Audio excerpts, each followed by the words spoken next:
السلام عليكم ورحمة الله وبركاته. إن الحمد لله نحمده ونستعينه ونستغفره ونعوذ بالله من شرور أنفسنا ومن سيئات أعمالنا. من يهده الله فلا مضل له ومن يضلل فلا هادي له. أشهد أن لا إله إلا الله وحده لا شريك له وأشهد أن محمدا عبده ورسوله وبعد. Kita masuk bab baru, hadhihi anwa'ut tauhid ats-tsalatsah, yaitu tentang 3 macam tauhid. Dan beliau mengatakan ini bukan mengada-ada, bukan mengada-ada, bukan membikin bid'ah. Walaupun Rasulullah tidak pernah mengatakan kepada para sahabat, wahai para sahabatku, catat, ingat, perhatikan bahwa tauhid dibagi 3. Pernah Rasul bilang seperti itu? Tidak pernah. Tidak pernah. Ya. Sama dengan Rasul juga tidak pernah mengatakan rukun solat ada 13. Rukun la ilaha illallah ada 2, nafi dan isbat. Tidak pernah. Rukun haji ada sekian. Ya. Tidak pernah.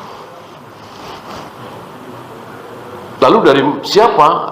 Tentu dari para ulama, untuk memudahkan kita yang bukan ulama. Kenapa? Karena Nabi berbicara langsung praktek. Kalau ini kan teori ya.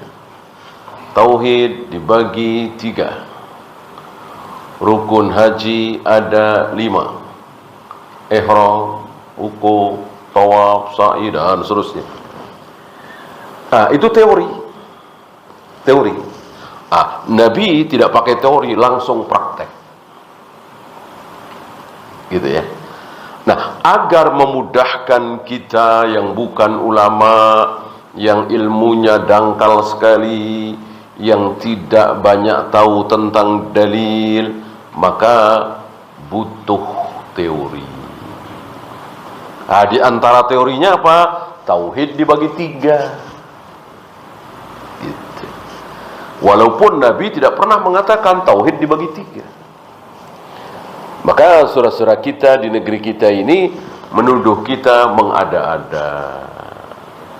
Padahal kalau mereka mengatakan rukun solat ada sekian, niat, takbiratul ihram, baca al-fatihah, di total ada 13 misalnya, itu juga mengada-ada. Karena Rasulullah juga tidak pernah mengatakan seperti itu. Ya. Nah, para ulama jeli. Karena niat itu tidak boleh, tidak harus ada pada sholat, maka 1 niat. Karena takbiratul ihram itu nggak harus ada ketika sholat. Kalau nggak pakai takbiratul ihram nggak sah. Tulis 2. Kemudian al-fatihah, kemudian ruku, kemudian i'tidal, terus. Oleh karena itu, ulama salaf lebih jeli dari yang bukan salaf.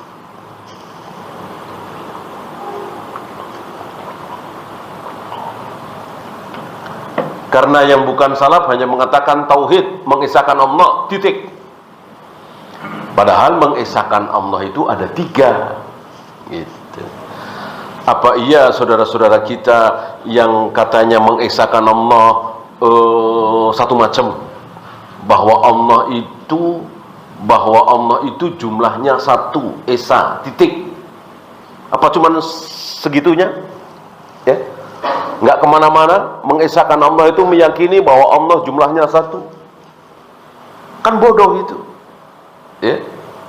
Bukan cuman zat Allah yang satu, tetapi sifat Allah. Tidak mungkin ada selain Allah yang memiliki sifat seperti Allah. Apa bukan tauhid ini? Apa bukan tauhid ini? Ya. Mereka kurang jeli. Mereka kurang dalam wawasannya. Ya. Sehingga ketika ulama salaf mengatakan tauhid ada 3, kaget mereka. Karena guru-gurunya, ustadz-ustadznya, syekh-syekhnya tidak pernah mengatakan seperti itu. Mengatakannya hanya fikih. Rukun sholat ada sekian, rukun wudhu ada sekian.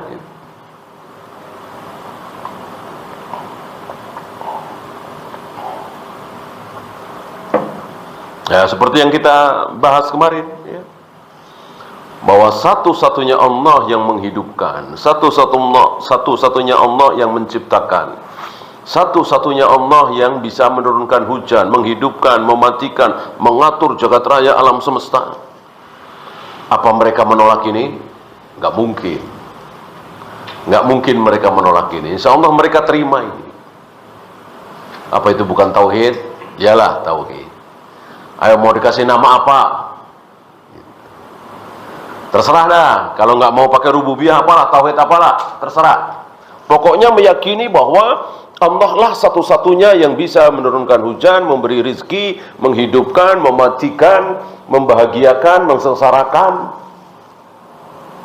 dan seterusnya. Terserah mau dikasih nama tauhid apa. Tapi ngaku kan bahwa Allah seperti itu, satu-satunya yang menghidupkan, mematikan, menurunkan hujan, dan seterusnya. Ya ngaku. Apa itu bukan tauhid? Terserah, kalau nggak mau ikut-ikutan kita, terserah mau kasih nama tauhid apalah, atau pakai kode ada tauhid 01, ya silahkan dah. Kalau nggak mau ikut-ikutan rububiyah, ya. Nah, terus bahwa kita ini tidak boleh menyembah kecuali Allah satu-satunya. Kita tidak boleh berdoa memohon kecuali hanya kepada Allah. Kita tidak boleh menyeru, memanggil-manggil kecuali ya Allah, ya Rabb. Apa itu bukan tauhid juga? Apakah sama dengan yang tadi? Jelas nggak sama lah. Tadi meyakini bahwa Allah begini-begini, mengatur, menurunkan hujan, memberikan rezeki, menghidupkan, mematikan. Kalau ini beda. Jelas beda. Yang boleh kita sembah satu-satunya adalah Allah. Yang boleh kita seru satu-satunya adalah Allah. Yang boleh kita memohon satu-satunya adalah Allah. Berdoa Allah. Kan beda. Ayo mau dikasih, ya sampai di sini terima apa tidak? Kalau nggak terima ya kufur. Insya Allah mereka terima. Oh iya, memang Allah lah satu-satunya yang berhak disembah, diibadahi, berdoa, diseru. Terus ini namanya tauhid apa? Terserah mau kasih nama apa. Mau sama kita uluhiyah, alhamdulillah. Nggak mau gengsi ya kan, ikut-ikutan salaf nih, ikut-ikutan wahabi, uluhiyah. Mau kasih nama, kasih kode lagi, tauhid 02, ya. Yang jelas mengakui itu kan. Maksud ada seorang muslim nggak mengakui keyakinan yang sederhana itu. Berarti boleh dong menyembah selain Allah, boleh dong minta kepada selain Allah. Jangan-jangan mereka memang rusak di sini. Dan kenyataan memang ada. Ya Rasulullah, ya Rasulullah. Ada nggak yang begitu? Ada nggak? Kalau ada, betul itu. Berarti dia tidak terima tauhid kedua, uluhiyah. Ya. Masih boleh ya Rasulullah, ya Nabi Allah. Bagi yang meyakini tauhid uluhiyah tidak boleh, itu haram, syirik. Ya. Bahkan sebagian kaum musyrikin, jangankan Rasulullah, Syekh Abdul Qadir Jailani, Syekh Fulan, dipanggil-panggil.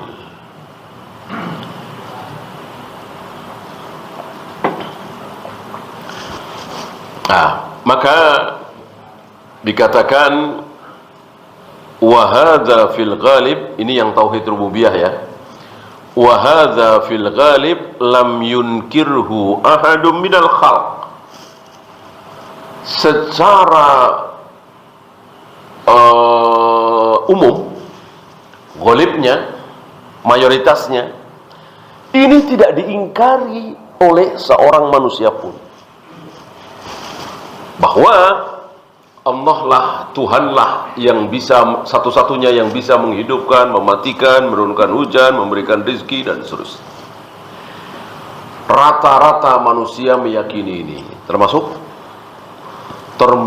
musuh besar Nabi SAW dan kekal di neraka.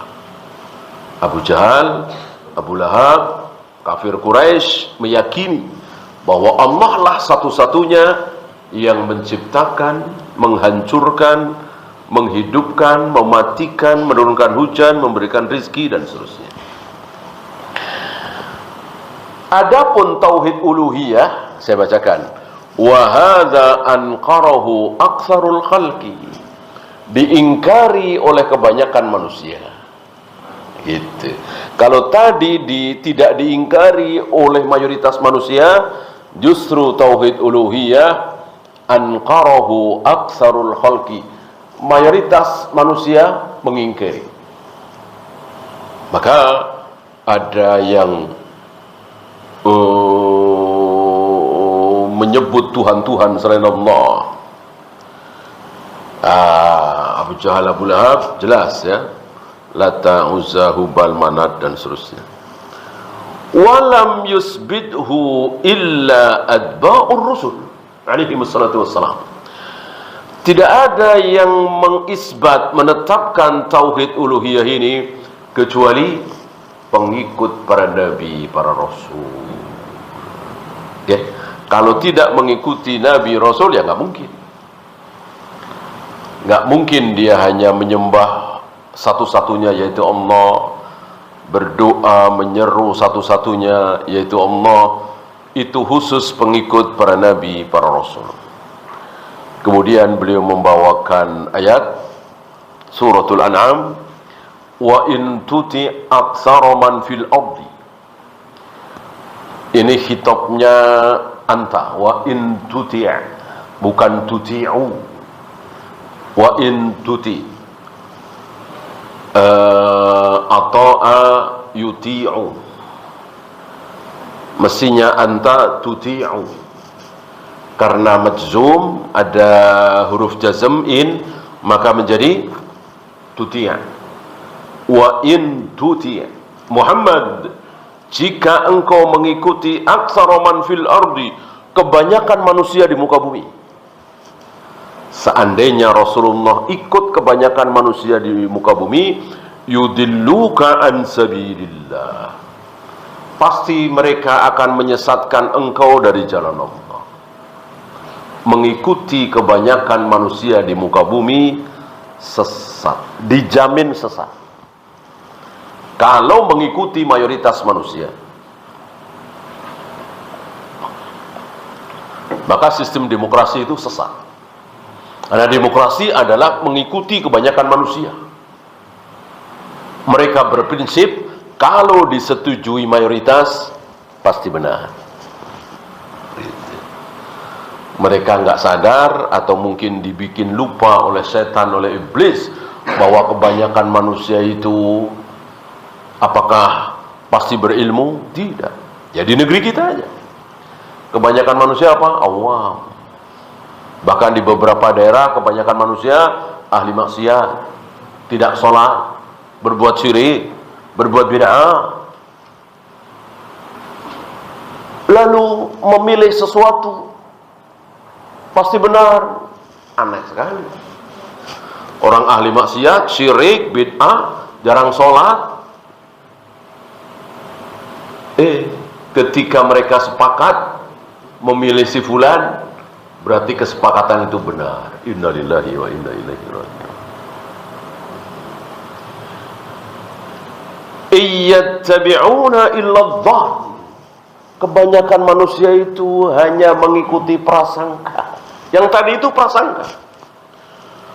Kalau rakyat Indonesia memilih si fulan, mayoritasnya, nggak usah mayoritas lah, 50%. Tapi yang 50% lagi pecah-pecah. Yang 50% itu atau 50% plus 1 harus menang. Ini prinsip apa ini? Ini prasangkanya. Wa inhum illa yakhrusun. Dugaan-dugaan doang. Beda dengan Rasulullah, para sahabat. Bukan prasangka. Masuk prasangka datang dari langit, datang dari Allah, dibawa oleh Jibril, kayak gitu prasangka.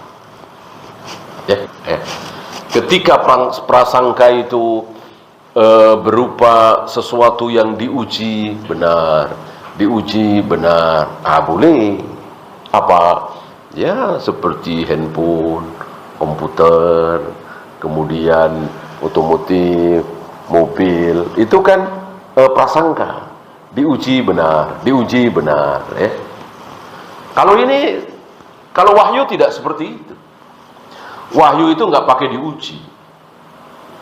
Sekali wahyu datang, jika minumanmu kemasukan lalat, celupkan sekalian, maka tidak akan membawa mudarat, karena sayap lalat itu sebelahnya racun, sebelahnya penawar, jadi netral. Haruskah diuji? Nggak perlu. Wahyu nggak mungkin salah. Ya. Seandainya ini ucapan seorang dokter, ucapan seorang ahli, ucapan seorang yang belajar 15 tahun tentang lalat, harus diuji. Nah, coba yang lain, dokter-dokter yang lain, peneliti-peneliti yang lain ikut menguji. Setahun, 2 tahun. Oh, ternyata benar. Nah, bisa seperti itu. Atau, oh ternyata salah. Sayap lalat itu kiri dan kanan sama saja, misalnya. Ya tertolak. Adapun ucapan Nabi nggak mungkin tertolak. Ucapan Nabi kan dari Allah. Masa Allah Tuhan salah? Kan Allah Maha benar.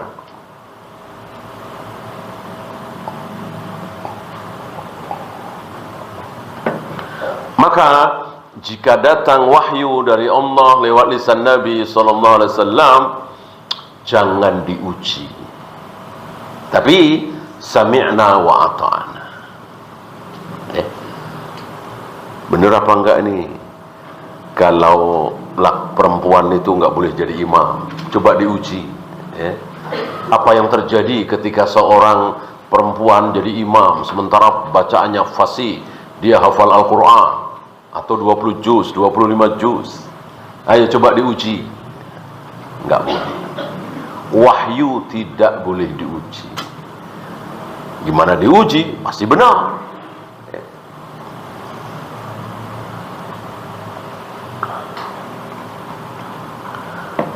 Wa ma aktsarun nasi walau harasta bi mu'minin. Tidaklah kebanyakan orang itu beriman walaupun engkau ingin sekali. Khitabnya siapa? Harasta, sama Rasulullah SAW. Muhammad, walaupun engkau ingin kebanyakan manusia beriman atau semua umatmu beriman, nggak akan. Tidak akan. Yang terjadi sebaliknya. Setiap 1000 manusia, berapa yang masuk neraka? 999. Itu yang terjadi sebaliknya. Walaupun Nabi ingin sekali seluruh umat beliau beriman, tidak terjadi. Yang terjadi tentu kehendak Allah, maunya Allah, bukan kehendak Nabi. Di sini ada sebagian saudara-saudara kita yang tergelincir. Dikiranya Allah selalu mengiyakan semua kehendak Nabi. Ini tidak benar. Bahwa Allah sayang kepada Nabi, cinta kepada Nabi, betul. Tapi bukan berarti seluruh keinginan Nabi diberi oleh Allah. Nabi ingin umatnya tidak cerai-berai. Nabi ingin umatnya bersatu. Allah nggak kasih. Akhirnya pecah menjadi 73. Yang terbanyak di antara Yahudi dan Nasrani. Nabi ingin tentunya ayah ibunya masuk surga. Allah nggak kasih. Nabi ingin sekali Abu Thalib pamannya masuk surga, dapat hidayah. Allah nggak kasih. Nabi melaknat Suhail bin Amr. Malah Suhail bin Amr diberi hidayah oleh Allah. Nabi nggak berharap, gimana berharap ya, nggak kenal dengan orang yang bernama Salman Al-Farisi dari Paris. Bukan orang Arab. Begitu bertemu Nabi langsung beriman. Sementara Abu Thalib dari kecil bertemu dengan Nabi, bersama Nabi, menyaksikan kejujuran Nabi, akhlak mulia Nabi, dan luar biasa kecintaan Abu Thalib kepada Nabi alaihi salatu wassalam dari kecil. Karena calon Nabi, calon Rasul, calon manusia termulia, tentu akhlaknya sangat mengagumkan. Dan Abu Thalib terkagum-kagum. Nggak dapat hidayah. Ibnu Qayyim mengatakan, seolah Allah mengatakan, turidu Aba Thalib wa uridu Salman. Wahai Muhammad, engkau menghendaki Abu Thalib, adapun aku menghendaki Salman. Maka yang dapat hidayah Salman, bukan Abu Thalib. Paman beliau. Salman boro-boro, hubungan darah nggak ada. Gimana hubungan darah? Beda bangsa. Parsi, bukan Arab kan?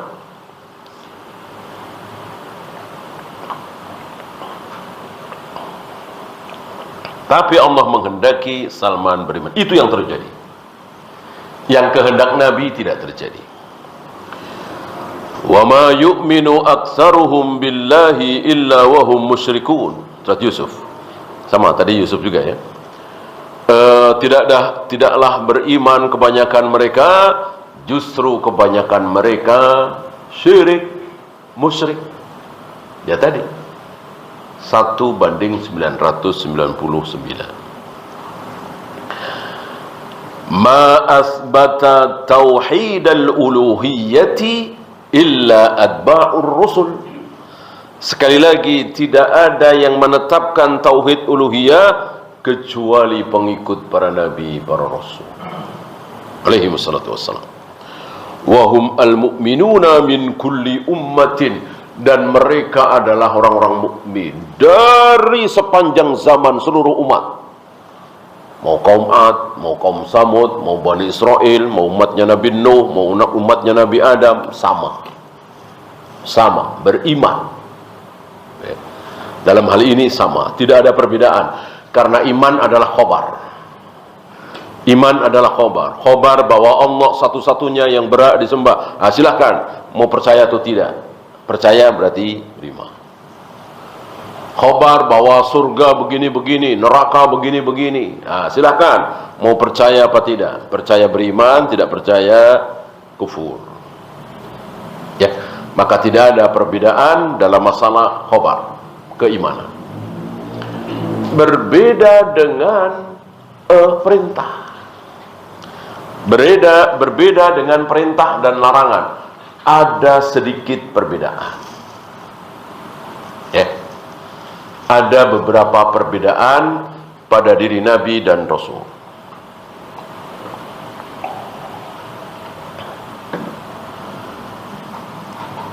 Nabi Lut dibolehkan punya istri 2 dan dua-duanya kakak beradik. Sementara Nabi Muhammad SAW dan seluruh umatnya dilarang punya 2 istri, dua-duanya kakak beradik, atau mahram, mengumpulkan keponakan dengan bibi.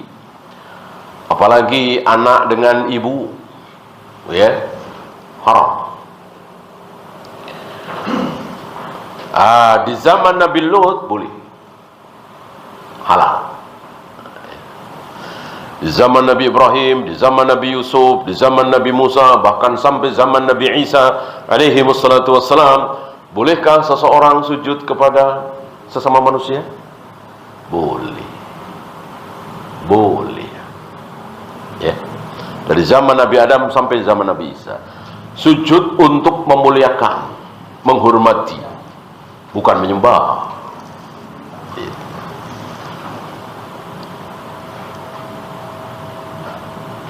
Adapun syariat Nabi Muhammad sallallahu alaihi wasallam tidak boleh, haram. Ya, ini ada sedikit perbedaan. Bolehkah minta jabatan? Boleh. Di zaman Nabi Yusuf, ij'alni ala khazainil ardi inni hafidun alim. Wahai raja, jadikan aku orang yang mengurus masalah tanah. Mungkin seperti menteri pertanian. Inni hafidun alim, aku bisa menjaga, aku bisa dipercaya, dan aku tahu ilmunya. Ini kan jelas minta jabatan. Bolehkah? Boleh waktu itu. Adapun sekarang umat Muhammad SAW tidak boleh. La tas'alul imarah. Jangan kalian minta jabatan. Ada sedikit perbedaan. Adapun khabar tidak mungkin. Khabar tentang hari kiamat, khabar tentang neraka, surga. Nabi Adam beda, Nabi Idris beda, Nabi Ibrahim beda, nggak mungkin. Pasti sama semua. 124.000 nabi, 313 rasul berbicara tentang surga sama semua. Berbicara tentang neraka sama semua. Berbicara tentang hari kiamat, hari Jumat sama semua. Tidak ada yang berbeda sedikit pun. Berbicara tentang Allah berada di mana, sama semua. Tidak mungkin berbeda.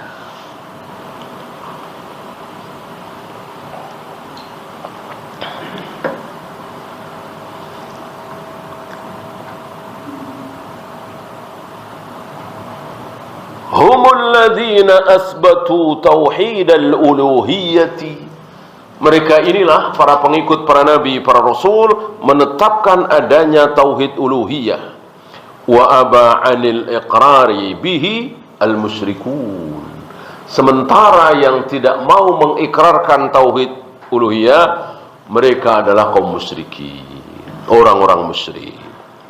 Fi kulli zamanin wa makan. Di sepanjang zaman, di segala tempat. Walaupun ngaku muslim. Walaupun ngaku muslim, saya umat Muhammad SAW, saya pencinta Nabi SAW, bahkan kami punya majelis. Majelisnya aja majelis Rasulullah. Luar biasa ini. Kapan bermajelis dengan Rasulullah, ya? Sampai dikatakan majelis Rasulullah.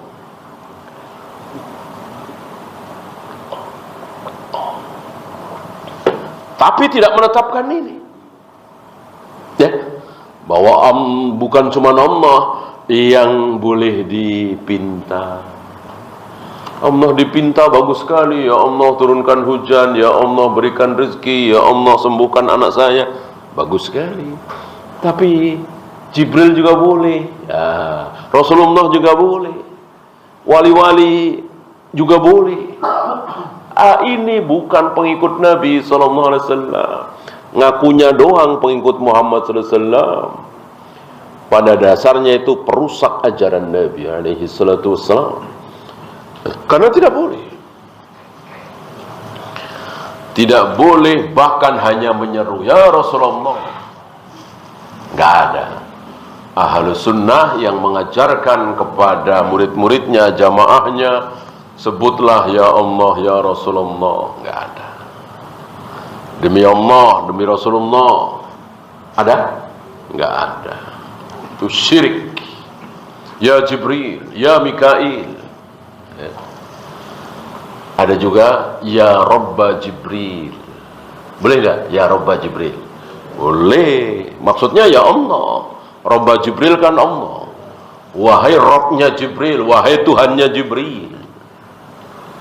Salah satu mengagungkan Allah adalah Allah Rob disandingkan dengan kebaikan Jibril, Mikail, Muhammad sallallahu alaihi wasallam. Jangan ya Robba Fir'aun. Nah, padahal Allah Robnya Fir'aun apa tidak? Ya iya. Semua yang ada di jagat raya alam semesta itu Tuhannya adalah Allah. Termasuk iblis. Iblis Tuhannya siapa? Allah. Iblis mengatakan ya Rob, Rabbi bima aghwaytani. Ya Rob, ya Allah, dengan sebab engkau sesatkan aku gara-gara Adam.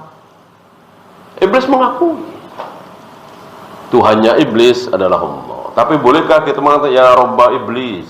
Nggak boleh. Walaupun benar, tapi tidak boleh. Tidak ada adab, ya.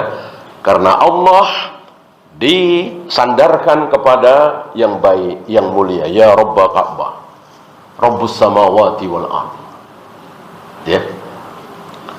Rabbul arsyil azim.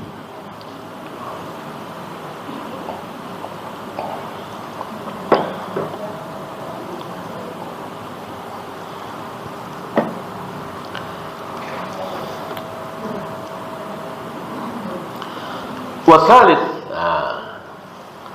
langsung yang ketiga, asbatahu ahlus sunnati wal jamaati, yang menetapkan tauhid yang ketiga apa? Asma ya wa sifat itu cuman satu. Siapa? Ahlus sunnah wal jamaah. Adakah yang lain? Tidak, kecuali sedikit sekali.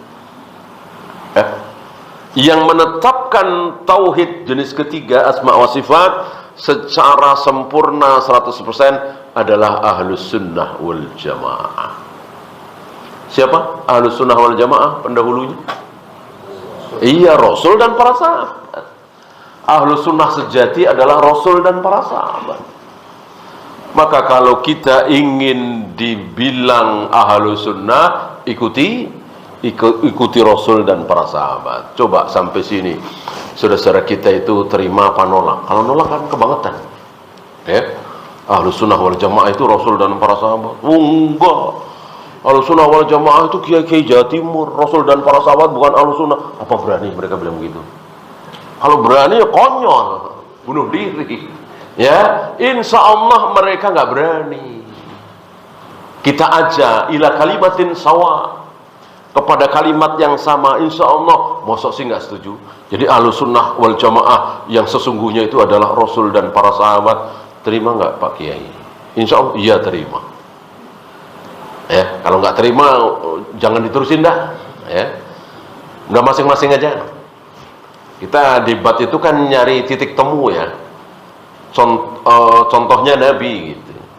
Artinya Nabi saja mengajak orang-orang Yahudi ini untuk, yaitu tadi, ila kalimatin sama. Tuhan kita kan Allah satu gitu. Kita jangan jadikan satu sama lain arbaba min dunillah. Ini kan kalimat yang sama. Mosok sampai di sini mereka menolak? Nggak mungkin lah. Nah, insya Allah saudara-saudara kita ini ketika diajak kepada kalimatin sawa tadi, kita sepakat Pak Kiai, ya, bahwa ahlus sunnah wal jamaah adalah Rasul dan para sahabat. Oh iya, sepakat. Jadi ahlus sunnah sejati hari ini adalah yang mengikuti Rasul dan para sahabat. Sepakat? Iya, sepakat. Nah, tinggal nerusin. Nah, sampai sini kan bisa nerusin, ya. Berarti kalau kita ingin menjadi ahlus sunnah wal jamaah sejati, berarti kita beragama seperti Rasul dan para sahabat Pak Kiai. Iya. Iya, ya. Rasul dan para sahabat tahlilan apa enggak kalau ada yang mati? Nah, mulai mikir. Enggak sih. Nah, berarti kita nggak usah tahlilan, ya. Ya, tapi nggak apa-apa sih tahlilan. Nah, mulai ini, ya kan? mulai kita tekankan bahwa ibadah yang benar itu harus mencontoh Rasul dan para sahabat. Tahlilan kan jelas itu ibadah. Mana ada orang yang bilang tahlilan bukan ibadah mahdhah. Kalau sodakoh, nikah, nolong orang, cari nafkah, iya, nggak persis dengan Rasul dan para sahabat, nggak apa-apa. Itu ibadah ghairu mahdhah. Nah, tahlilan ini sama dengan sholat, sama dengan saum, sama dengan wudu, sama dengan tayamum, sama dengan azan, qomat, tawaf, sa'i. Artinya harus mencontoh Rasul dan para sahabat. Nah, sementara ada nggak Rasul dan para sahabat mentahlilkan kematian 3 hari, 7 hari, 40 hari, 100 hari? Nah, diajak berpikir. Dan kita jidal seperti itu, munaqashah seperti itu kan tujuannya supaya beliau kembali, mau diajak ke sunnah, kembali kepada kebenaran. Bukan menang-menangan. Hari ini kan biasanya orang debat itu menang-menangan. Nah, itu yang disebut dengan debat kusir. Ya. Debat kusir. Entah dari mana kok jadi bawa-bawa kusir gitu ya. Padahal kusir itu kan andong. Oh, mungkin suka debat dulunya kan, debat kusir.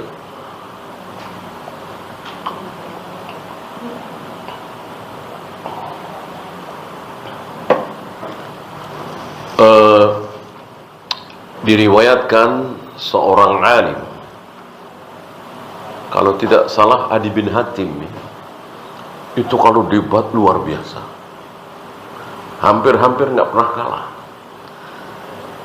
Salah satu murid atau jamaah bertanya kepada beliau, kenapa Anda debat itu selalu menang?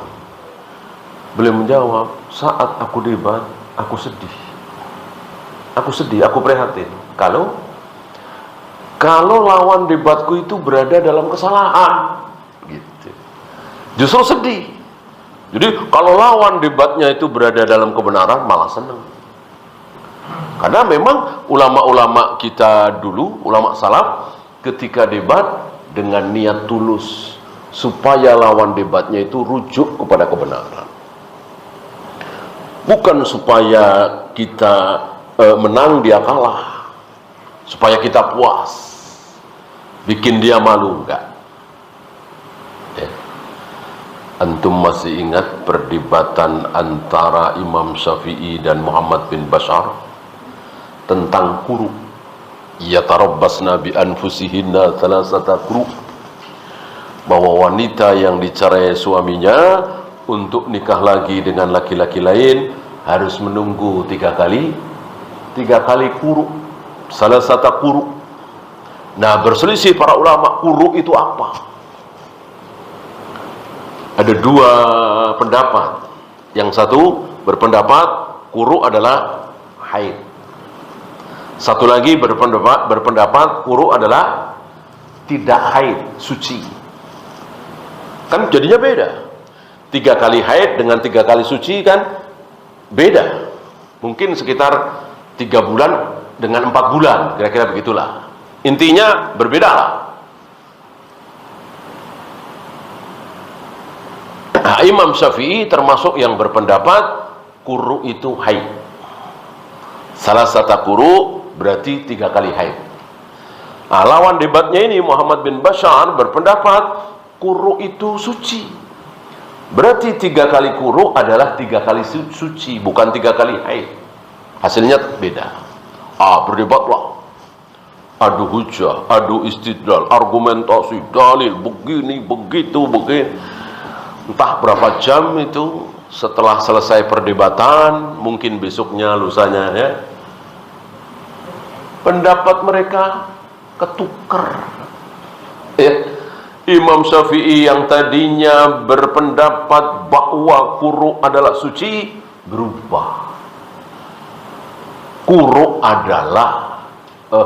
haid berubah menjadi suci.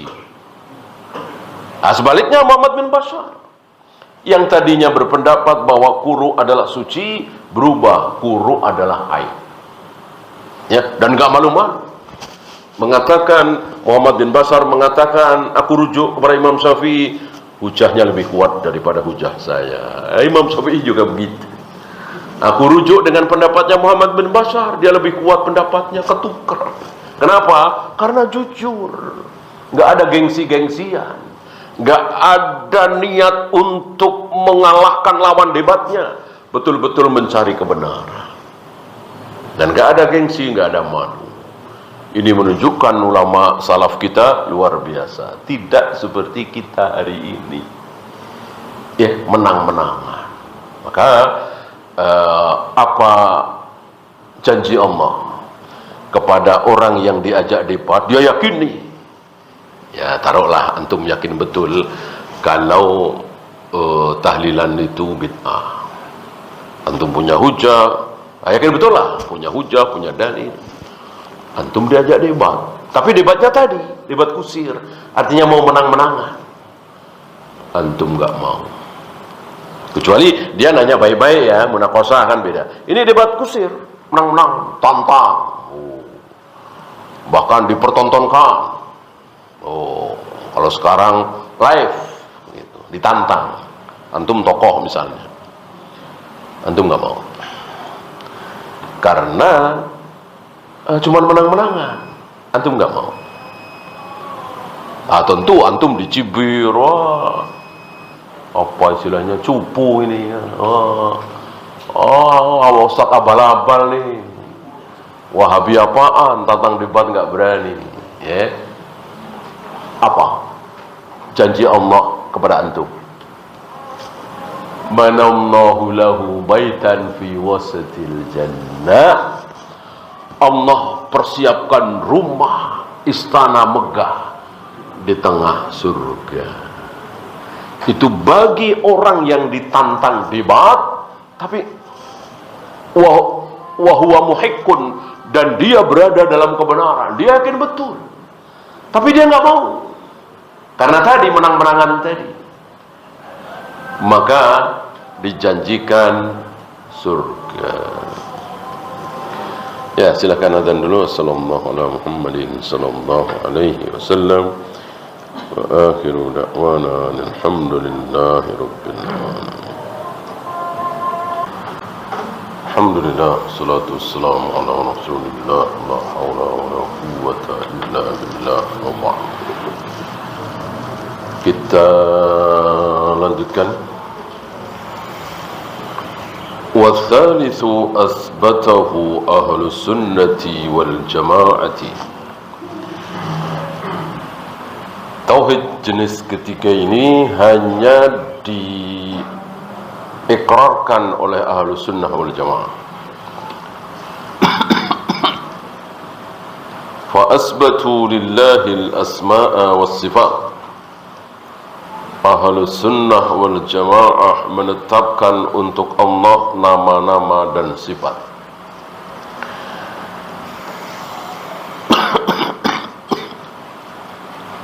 Tidak menambah sedikit pun, tidak mengurang sedikit pun.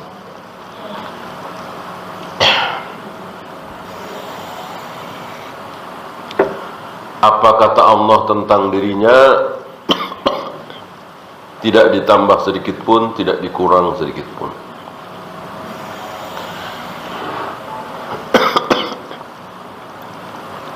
Allah mengatakan, ma mana'aka an tasjuda lima khalaqtu biyadayya. Aku telah menciptakan Adam dengan kedua tanganku. Maka ahlu sunnah tidak menambah, tidak mengurang, bahwa Allah betul-betul menciptakan Adam dengan kedua tangannya.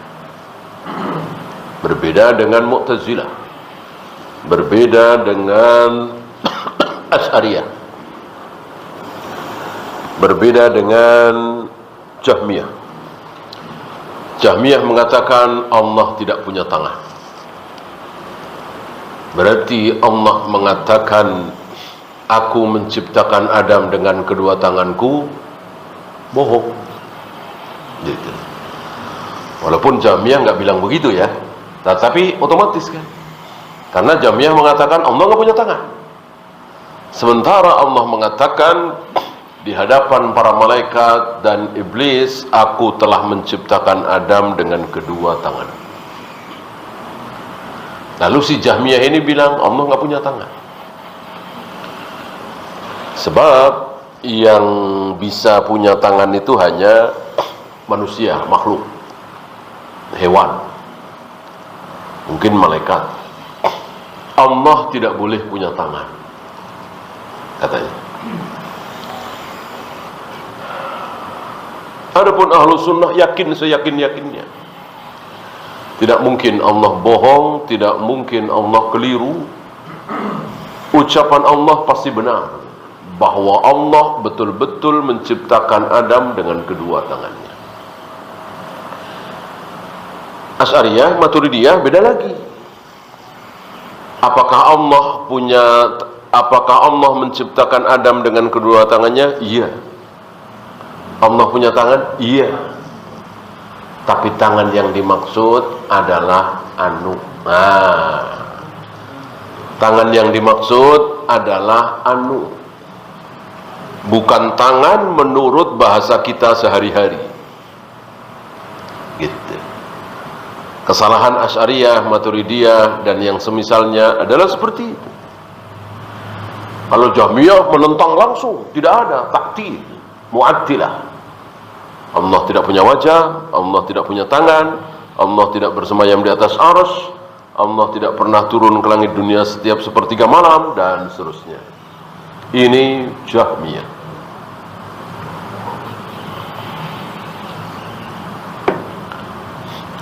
Adapun Asy'ariyah, Maturidiyah dan lain-lain mentakwil.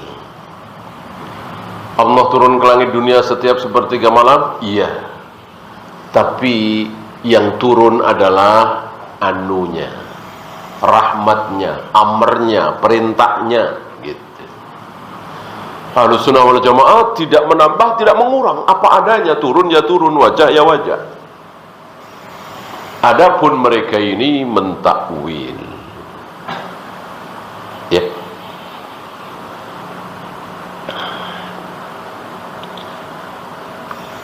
وحرفها وأولها الجهمية والمعتزلة والأشاعرة.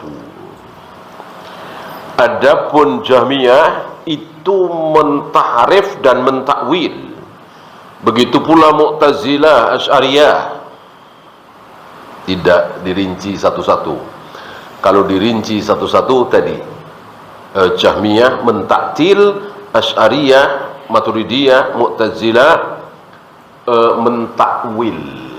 Takwil tadi wajah, ridha Allah, tangan Allah, maksudnya kekuasaan Allah, gitu. Jadi seolah Allah bilang begini, wahai iblis, kenapa engkau tidak mau sujud kepada Adam? Padahal Adam aku telah ciptakan dengan kekuasaanku. Bukan tangan, tangan diganti. Dengan kekuasaanku. Kira-kira iblis jawab apa? Seandainya yang dimaksud oleh Allah tangan adalah kekuasaan, tentu iblis akan menjawab, sama dengan saya. Apakah engkau menciptakan aku tidak dengan kekuasaanmu? Segala sesuatu diciptakan oleh Allah dengan kekuasaan Allah. Bukan cuman Adam. Ini cuman Adam yang diciptakan oleh Allah dengan kedua tangannya. Iblis tidak, Jibril tidak, Mikail tidak, langit tidak, bumi tidak. Yang diciptakan oleh Allah langsung dengan kedua tangan Allah hanya Adam, ya. Hawa tidak, kita semua juga tidak, cuman Adam. Maka pantas Allah mewajibkan para malaikat dan juga iblis untuk sujud kepada Adam, sujud menghormati, memuliakan. Iblis tidak mau, gitu. Dan tidak membantah. Bantahannya tidak di situ, ya, bantahannya tidak di situ. Karena iblis mengakui Adam diciptakan langsung dengan kedua tangan Allah, aku tidak. Maka iblis membantah perintah Allah tidak mau sujud kepada Adam, bukan dari arah situ, tapi khalaqtani min nar wa khalaqtahu min tin. Engkau ciptakan aku dari api ya Allah, sedangkan engkau ciptakan Adam dari tanah. Mestinya tanah sujud kepada api, lebih mulia api katanya. Adapun ucapan Allah bahwa aku menciptakan Adam langsung dengan kedua tanganku tidak dibantah oleh iblis. Ya, artinya iblis mengakui. Betul-betul dengan kedua tangan Allah. Bagaimana ada seorang muslim tidak mau mengakui? Masa Allah menciptakan Adam dengan kedua tangannya? Mulai akalnya bermain. Tangan Allah segede apa? Tangan apa? Fisik Adam segede apa? Kan jauh sekali. Gimana? Betul-betul sesat dan menyesatkan. Terima apa adanya. Kita nggak mungkin bisa pakai logika, akal, nurani ketika berbicara tentang Allah. Apa kata Allah tentang dirinya, ikuti apa adanya. Itulah para nabi, para rasul, para sahabat seperti itu.